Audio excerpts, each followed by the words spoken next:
الرسول.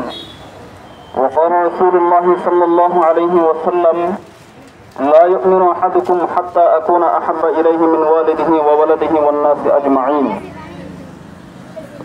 সম্মানিত উপস্থিতি, আমরা আজকে যে মহান ব্যক্তিত্বের সম্মান নিয়ে আমরা গণমিছিল করেছি, এখানে সমবেত হয়েছি, তিনি হলেন বিশ্ব মুসলিমের হৃদয়ের স্পন্দন, আলোর দিশারি, মহান চরিত্রের অধিকারী, যার চরিত্র সংক্রান্ত আল্লাহ পাক রব্বুল আলামিন সূরা কলমের মধ্যে দ্ব্যর্থহীন কণ্ঠে ঘোষণা করেছেন, ওয়া ইন্নাকা লাআলা খুলুকিন আযীম, নিশ্চয় আপনি মহান চরিত্রের অধিকারী।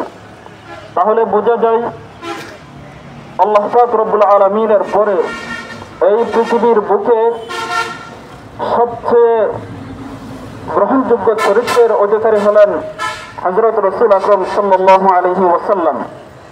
নিশ্চয়ই যদি সেই রসুলের সম্মানের মধ্যে কোয়া গুস্তাখে রসুল সেই রসুলের শানের মধ্যে বেয়াদবি করে, নিশ্চয়ই তার উচিত শাস্তি হচ্ছে পৃথিবীর বুকে তাকে অবশ্যই জবাহ করতে হবে, তাকে হত্যা করতে হবে, এবং আখিরাতের মধ্যে তার শাস্তি অবধারিত, তার শাস্তি হচ্ছে জাহান্নাম।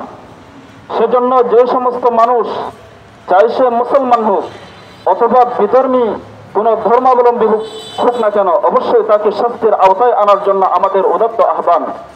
এই বলে আমি আমার বক্তব্য এখানে শেষ করেছি।